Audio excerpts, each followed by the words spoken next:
अस्सलाम वालेकुम दोस्तों, वेलकम और welcome back to my channel. उम्मीद करती हूँ आप लोग खैरियत से होंगे, मैं भी खैरियत से हूँ।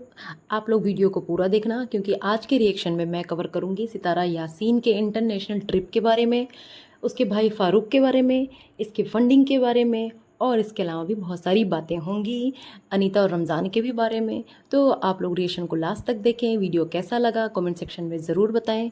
चैनल को सब्सक्राइब करें, लाइक करें और शेयर करें। तो स्टार्ट करते हैं आज का रिएक्शन। आज कुछ लोग बोल रहे हैं कि ये ना पुराना ब्लॉग है सितारा का। सितारा 22 जून में गई थी गांव और ये तब का ब्लॉग है।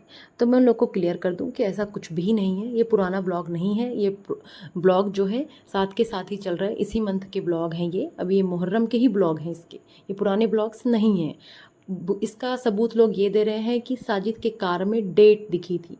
तो जो ये डेट होती है ना, कभी कभी मोबाइल में भी गलत आती है। हम जब रीस्टार्ट करते हैं ना तो भी डेट सेट करना पड़ जाता है। इवन हमारे स्मार्ट वॉच में भी डेट गलत हो जाती है और वैसे ही उसकी कार में भी वो डेट गलत दिखा रही है। ये ट्रिप पे अभी निकलने वाली है, अभी निकली है ये गांव के लिए। ये पुराना ब्लॉग नहीं है। अब इसके इंटरनेशनल ट्रिप की और इसके असलियत के बारे में बात करेंगे, इसके स्पॉन्सर के बारे में बात करेंगे। तो जी इसका जो ट्रिप था ना, ये जो अब प्लान कर रही है सिर्फ अब और सिर्फ अपनी इज्जत बचाने के लिए कर रही है। ठीक है जी, क्योंकि इसका जो पहले का ट्रिप था वो बहुत पुराना ट्रिप स्टार्ट था, प्लानिंग थी कि अब जाएगी, ट्रिप पे जाएगी, जो कि इसके स्पॉन्सर बैकआउट हो गए और वो ट्रिप हो गया कैंसिल। इसकी सारी जो फंडिंग थी वो स्पॉन्सर कर रहे थे, वो बैकआउट हो गए। आप समझ रहे होंगे मैं किसके बारे में बात कर रही हूँ, वो स्पॉन्सर कौन थी ये सबको पता है। जिसको नहीं पता कमेंट सेक्शन में पूछ लेना, मैं बता दूंगी। तो इस वजह से अब लोगों ने इससे पूछना शुरू किया कि क्या हो गया आपके इंटरनेशनल ट्रिप का, क्या हो गया आपके इंटरनेशनल ट्रिप का। पहले तो इसने ये बेटे की तबीयत का बहाना लगाया, ठीक है जी। फिर इसे अब कुछ बहाना मिल ही नहीं रहा था तो क्या करती। तो इसने सोचा इज्जत तो बचानी पड़ेगी कहीं ना कहीं से। फिर इसने ये सब स्टार्ट किया है नया ड्रामा। अभी इस बारे में और भी बात करेंगे, पहले आज इसके ब्लॉग के बारे में बात कर लेते हैं, बाकी इसके ट्रिप की बातें आगे होंगी। ये गई वहाँ पे, इसके भाई ने, फारूक भाई ने दस्तरखान लगाया। देखा होगा आप लोगों ने, उसने किसने बेहतरीन तरीके से दस्तरखान लगाया है, जिसे कहते हैं मेहमान नवाजी। और एक ये औरत है, ये कैसा दस्तरखान लगाती है ये भी देखा होगा सितारा के सपोर्टर्स ने। ये क्या करती है, कोई एक डिश बना लिया और खिला दिया, उसके साथ कोई एक मीठा बना लिया। इसके भाई ने सारा सामान सब कुछ घर में बनाया है, कुछ बाहर से खरीद के नहीं आया है। इतनी मेहनत से बनाया है, गर्मी में पूरे दिल से बनाया है। तो इसे कहते हैं खिदमत। अगर कोई इंसान अच्छा काम कर रहा है तो उसे अप्रिशिएट करना चाहिए, भले ही वो सिर्फ सितारा के लिए क्यों ना कर रहा हो, लेकिन सितारा जो उसके लिए करती है वो भी दिखता है।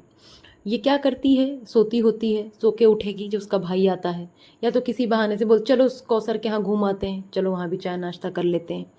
कभी अपने गेस्ट को इधर कर देगी, कभी उधर कर देगी, कभी बिरयानी बना के खिला देगी, कभी एक कौरमा बना के खिला देगी।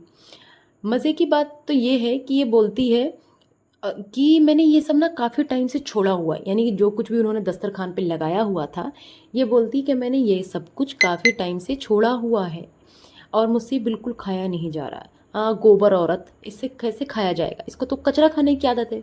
उस बेचारे ने सारी चीज़ें हेल्दी साफ़ सफाई से घर में बनवाई हुई है, चिकन बनवाया है, बिरयानी बनाई है, मुतंजन पुलाव बनाया है, तो और सारी चीज़ें हैं, दुनिया भर की चीज़ें बनाई हैं। वो इससे हज़म नहीं होगा क्योंकि ये जो इंग्लिश मैम है ना, ये तो बाहर लंदन से आई हुई हैं। इनकी मम्मी इन्हें हर मंथ 10 जहाज़ गिफ्ट करती हैं, एरोप्लेन। तो ये कहाँ से खाएंगी, ये इनको आदत है गोबर खाने की, बर्गर पिज़्ज़ा खाने की, तो ये सब कहाँ से खाएंगे नॉर्मल चीज़ें, ये नहीं खा रही हैं। अब फारूक भाई बोलते हैं निकलते टाइम कि वो पूछती है आपके लिए क्या लाऊं वहाँ से। ठीक है, अरे जो लेके आना है ले आना भाई, यहाँ क्यों पूछ रही कैमरे के सामने। वो बेचारा भाई तेरा शर्मा रहा है, बोल रहा नहीं नहीं नहीं, बेटियों को दिया जाता है, बेटियों से लिया नहीं जाता है। तो ऐसा तो नहीं है भाई साहब, ऐसा तो नहीं है कि आप सितारा से कुछ भी नहीं लेते हैं, सितारा से आप बिल्कुल लेते हैं। अच्छी बात है, आपकी बहन उस लायक है, अगर आप लेते हैं उसमें कोई बुराई नहीं है। तो आप ये एक्टिंग ना दिखाया करें कैमरे के सामने कि नहीं नहीं नहीं लेते हैं।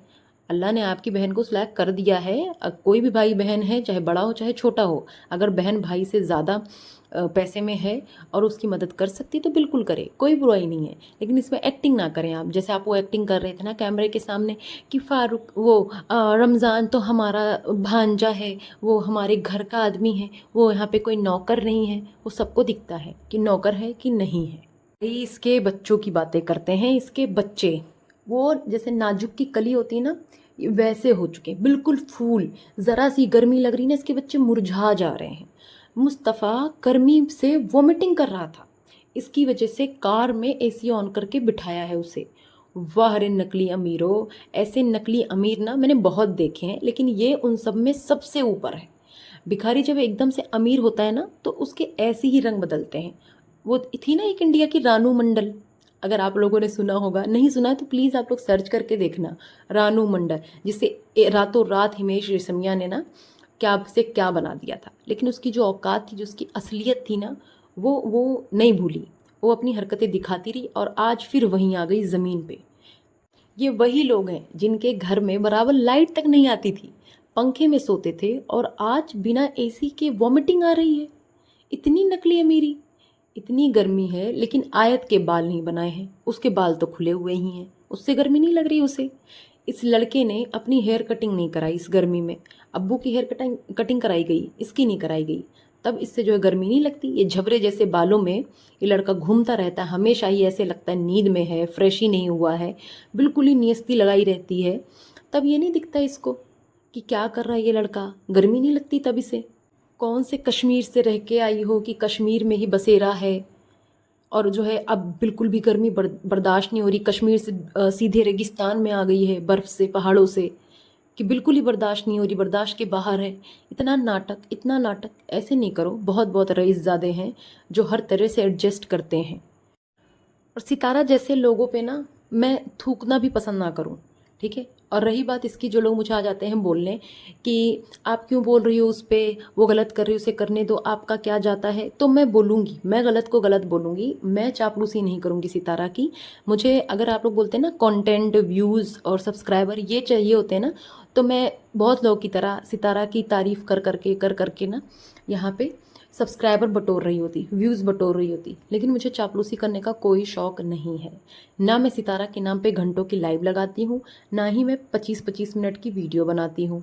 मैं सिर्फ पॉइंट टू पॉइंट बात करती हूँ। जो मुझे उसकी चीज़ें गलत लगती हैं मैं वो बोलती हूँ, और मैं बोलूँगी। लानत है ऐसे लोगों पर जो अभी भी उसकी तारीफ़ कर रहे हैं, जिसको दिख रहा है कि मुहर्रम में वो क्या क्या कर रही है। जो औरत मुहर्रम का एहतराम नहीं करती है, ना मुहर्रम में रोज़ा रखना, ना नमाज़ पढ़ना, और ये मुहर्रम में ऊपर से नए नए कपड़े पहन रही है, उसके बावजूद भी मुस्लिम होकर उसे सपोर्ट कर रहे हो, तो लानत है ऐसे लोग। और ये औरत बार बार अपने मोबाइल में अपने घर का कैमरा चेक करती रहती है, अपने कैमरे से अपना घर चेक करती रहती है। जब इसे रमज़ान और अनीता पर भरोसा ही नहीं था, कौसर तो छोड़ो, कौसर तो भाई इसकी जानी दुश्मन है, उसकी तो बात ही मत करो, ठीक है। तो जब इसको भरोसा ही नहीं है रमज़ान पे, अनीता पे, इसने अपना घर क्यों छोड़ा उनके भरोसे? उन्हें भी गाँव भेज देती, खर्चा भी बचता इसका, और बार बार कैमरे से चौकीदारी भी नहीं करनी पड़ती, अब्बू के साथ भेज देती। जब किसी पे भरोसा नहीं, उसके भरोसे अपना घर क्यों छोड़ना। ये मैडम होटल पहुंच गई, लाहौर के बहुत अच्छे होटल में रुकी हैं ये, ठीक है, जहाँ का एक दिन का किराया लगभग 18,000 रुपये है, 1 नाइट स्टे का, ठीक है जी। वहाँ ये पहुँच गई। और इसमें बहुत बड़ी जो बात ये है ना कि साजिद को आज बेड मिला है सोने के लिए, नहीं तो बेचारा नीचे ही सोता है नौकरों की तरह, लेकिन आज उसे बेड मिल गया वहाँ पे। और इस पिटारा के लिप्स और नोज़ पे गौर करना, बहुत ही बुरे लग रहे हैं। पता नहीं कौन से चापलूस लोग हैं जो इसकी तारीफ़ करते हैं, हाँ अच्छी लग रही है, अच्छी लग रही है। इससे अच्छी तो नोज़ पिन में लगती थी, और ये नोज़ रिंग पहन के तो बहुत ही बेकार लग रही है। खैर, ये एक नंबर की मक्कार और झूठी औरत है। झूठ पर झूठ, झूठ पर झूठ, कितना झूठ बोलेगी और क्या कहानी बनाती है ये औरत। कभी बोलती है टिकट्स के पैसे का बहाना बताती है, कभी बोलती है अब्बू को गांव छोड़ना था, कभी ये कभी वो। अरे अब्बू को तो सेम डे साजिद या रमज़ान वो छोड़ आते गांव, वापस आ जाते, जैसे साजिद गया था कौसर को लेकर और मुस्तफ़ा की तबीयत का सुनकर वापस आ गया था, बिल्कुल वैसे ही।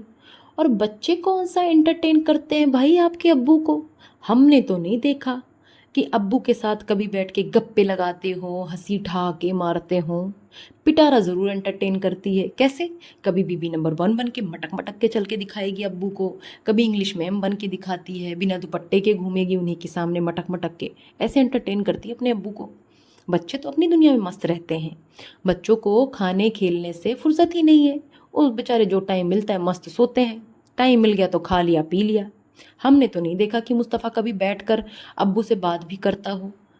और अब्बू भी मस्त है भाई, उन्हें क्या है, अब्बू को मस्त खाने को मिल रहा है, पीने को मिल रहा है, टीवी देखते हैं, मुगले आजम देखते हैं, एसी में सो रहे हैं मस्त फैल के, उन्हें क्या टेंशन है। तो अब्बू का बहाना क्यों बना रही है। और ये जो कार लेके निकली है कराची के लिए, ये ट्रेन से भी कराची जा सकते थे ना। ट्रेन तो चलती होगी इस्लामाबाद से कराची के लिए, या नहीं चलती है बहन। उसमें न इतनी थकान होती, न इतना पेट्रोल ज़ाया होता, पैसे भी बचते। 6 लाख का डिफरेंस बता रही है ये, 6 लाख का डिफरेंस। आप लोग चेक कर लेना टिकट्स, आप लोग को सबको समझ में आ जाएगा। जो सितारा को इतना सच्चा समझते हैं उसके सपोर्टर्स, इतना तो आप लोग को आता होगा ना। अगर मोबाइल यूज़ करते हो तो टिकट चेक करना आता है ना, आप चेक कर लो। कराची से या इस्लामाबाद से कहीं से भी आप टिकट चेक करोगे, इतना बड़ा डिफरेंस नहीं आ रहा है। किसी भी क्लास में आप चेक करोगे इतना ह्यूज डिफरेंस नहीं आ रहा है जितना ये बोल रही है झूठ। और ये सारे बहानों के साथ एक बहाना और बोलती है कि मुहर्रम का दिन है, कब्रिस्तान भी जाना है। तो ये इस्लामाबाद से जो है कराची कब्रिस्तान में होने आई थी अपने अब्बू की कब्र पे जाने के लिए। कितना झूठ बोलती है यार। और टिकट इसके कंफर्म नहीं हुए अभी तक। आप ये बताओ कि इंटरनेशनल ट्रिप कोई भी प्लान करेगा बिना कंफर्मेशन टिकट के निकल पड़ेगा। चलो गाड़ी लेके चलते हैं, 4-5 दिन मस्त घूमते हैं, जब टिकट कंफर्म होगा देखा जाएगा। ऐसे करता है कोई क्या। इवन डोमेस्टिक किसी का अगर ट्रिप होता है ना, वो उसमें भी ऐसा नहीं करता है। किसी का भी ट्रिप हो, सब कुछ सारी चीज़ें पहले से कंफर्म होती हैं, तब भी कोई ऐसी ट्रिप पे जाता है। इमरजेंसी की बात अलग होती है कि इमरजेंसी में इंसान को कभी किसी काम से निकलना पड़े, लेकिन घूमने के पर्पज़ से अगर जाना है विद फैमिली तो ऐसा कोई नहीं करता है जिस तरीके से ये झूठ बोल रही है लोगों को। क्या कोई ट्रेन है ये कि टिकट कंफर्म होगी बाद में। भाई फ़्लाइट में तो कोई वेटिंग लिस्ट नहीं आती है ना। फ़्लाइट में तो direct on the spot ticket होता है तो है, नहीं है तो नहीं है। ट्रेन का वेटिंग लिस्ट तो नहीं निकलता ना कि भाई वेटिंग में है, कंफर्म हो जाएगी सीट। ये बोलती है जो सफ़र करते हैं उन्हें पता है कि समर वेकेशन में कैसे होता है। तो जी बिल्कुल पता है, जो सफ़र करते हैं उन्हें बहुत अच्छे से पता है कि पहले प्लानिंग की जाती है, 1-2 महीने से कम प्लानिंग होती है, उसके बाद ही कोई ट्रिप प्लान होता है। और ये बातें बना रही है झूठी 1 नंबर की। ऐसा कौन सा ट्रिप होता है जिसमें डेली प्लान चेंज होता है इसका। कभी कराची से जाती है, कभी लाहौर से जाती है, कभी कहीं से जाती है। ये सब तो प्री प्लान होता है ना। और टिकट्स महीने पहले बुक हो जाते हैं, होटल से पहले ही बुक होते हैं।